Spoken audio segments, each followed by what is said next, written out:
Friends, welcome back to our channel my simple remedies. నేను మీ సంగీత. ఎలా ఉన్నారండి? అందరూ బాగున్నారా? సమ్మర్ వచ్చేసింది కదా, అందరికీ చల్లగా ఏమైనా తాగాలనిపిస్తూ ఉంటుంది. అయితే బయట తాగే మిల్క్ షేక్ల కన్నా ఇంట్లోనే ఈజీగా మిల్క్ షేక్స్ ఎలా ప్రిపేర్ చేసుకోవాలో ఇప్పుడు నేను మీతో షేర్ చేస్తాను. అయితే వెనిల్లా మిల్క్ షేక్, అదేవిధంగా చాక్లెట్ మిల్క్ షేక్ ఎలా చేసుకోవాలనేది చూద్దామండి. వీడియోలోకి వెళ్ళే ముందు ఫస్ట్ టైం ఎవరైనా మన ఛానల్ చూస్తున్నట్లయితే మన ఛానల్ కంపల్సరీ సబ్స్క్రైబ్ చేసుకోండి. నా వీడియోస్ అన్నీ మీరు వాచ్ చేయండి. మీకు నచ్చినట్లయితే లైక్ చేయండి, షేర్ చేయండి. ఓకే ఫ్రెండ్స్, అయితే మీరు సబ్స్క్రైబ్ చేసేటప్పుడు పక్కన మీకు బెల్ ఐకాన్ ఉంటుందండి. అది క్లిక్ చేసుకున్నట్లయితే ఆల్ అనేది వస్తుంది ఆప్షన్. ఆల్ క్లిక్ చేస్తే నేను ఏ వీడియోస్ అప్లోడ్ చేసినా మీకు నోటిఫికేషన్ అనేది వెంటనే వస్తుంది. వెనిల్లా మిల్క్ షేక్ కోసం నేను ఇక్కడ జ్యూసర్ కానీ లేదనుకుంటే ఒక మిక్సీ జార్ తీసుకొని 3 టేబుల్ స్పూన్ల వరకు వెనిలా ఐస్ క్రీమ్ అనేది యాడ్ చేసుకోవాలండి. యాడ్ చేసిన తర్వాత బాయిల్డ్ మిల్క్ అనేది ఇందులో యాడ్ చేసుకోవాలి. బాయిల్ చేసి చల్లార్చినటువంటి పాలు. తర్వాత 2 టేబుల్ స్పూన్ల వరకు షుగర్ అనేది యాడ్ చేసుకోండి. ఒక మీడియం సైజ్ ఐస్ క్యూబ్ కూడా యాడ్ చేసుకొని దీన్ని 2 to 3 మినిట్స్ పాటు మీడియం ఫోర్స్తో మనం గ్రైండ్ చేసుకున్నట్లయితే ఈ విధంగా కన్సిస్టెన్సీ వస్తుంది. దీన్ని ఇప్పుడు మనం ఒక గాజు గ్లాస్లోకి సర్వ్ చేసుకున్నట్లయితే చాలా బాగుంటుందండి. సర్వ్ చేసుకొని దీని యొక్క పైన గార్నిష్ కోసం టూటీ ఫ్రూటీ కానీ లేదు అనుకుంటే ఐస్ క్రీమ్ కానీ ఈ విధంగా మనం యాడ్ చేసుకోవచ్చు. షుగర్ సిరప్ కూడా మనం పైన నీట్గా గార్నిష్ చేసుకోవచ్చు అండి. ఇది మనకి అన్ని డిపార్ట్మెంటల్ స్టోర్లోనే అవైలబుల్గా ఉంటుంది. 10 రూపీస్ ప్యాకెట్ ఉంటుంది. అదేవిధంగా బాటిల్స్లో కూడా దొరుకుతుందండి.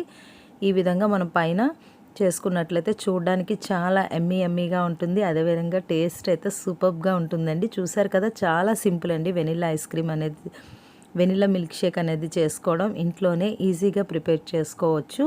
చాలా టేస్టీగా ఉంటుందండి.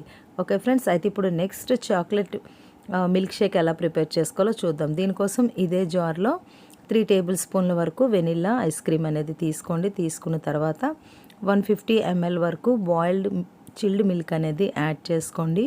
యాడ్ చేసుకున్న తర్వాత ఇంకా మనం ఇక్కడ షుగర్ అనేది యాడ్ చేయవసరం లేదు. ఇందాక చాక్లెట్ సిరప్ చూసాం కదండి, ఇది పెద్ద స్పూన్ అయితే కనుక 1 స్పూన్ తీసుకోండి. చిన్న స్పూన్ అయితే 2 స్పూన్స్ యాడ్ చేసుకోండి. ఈ సిరప్ అనేది యాడ్ చేసుకున్న తర్వాత ఒక ఐస్ క్యూబ్ యాడ్ చేసుకోవచ్చు. కోకో పౌడర్ ఉన్నట్లయితే 1/2 టేబుల్ స్పూన్ వరకు వేయండి. లేదనుకుంటే స్కిప్ చేసేయచ్చు, అదేం ప్రాబ్లం కాదు.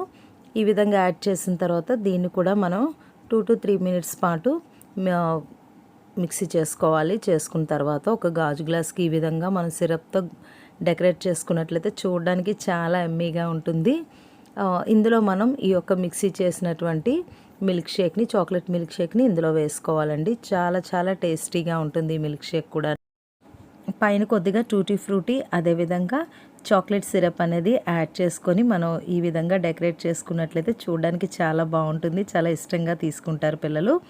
చూస్తున్నారు కదా, చాలా సింపుల్గా మనం ఇంట్లోనే ఈజీగా చాలా తక్కువ ఇంగ్రీడియంట్స్తో ఈరోజు నేను మీతో వెనిల్లా మిల్క్ షేక్ అదేవిధంగా చాక్లెట్ మిల్క్ షేక్ అనేది నేను యాడ్ చేశాను. కావాలనుకుంటే మనం పైన ఇంకా ఐస్ క్రీమ్ కూడా యాడ్ చేసుకోవచ్చండి. టేస్ట్ అయితే సూపర్గా ఉంటుంది. మీరు కూడా ట్రై చేసి మీకు ఎలా వచ్చిందనేది నాకు కామెంట్ సెక్షన్లో తెలియజేయడం మర్చిపోవద్దు. ఇలాంటి ఈజీ మిల్క్ షేక్స్ని మీరు కూడా ఇంట్లో ప్రిపేర్ చేసి మీ ఫ్యామిలీ మెంబర్స్తో షేర్ చేసుకోండి. మీకు మంచి కామెంట్స్ అనేవి వస్తాయి, నాది గ్యారంటీ. ఈ వీడియో మీకు నచ్చినట్లయితే లైక్ చేయండి, షేర్ చేయండి.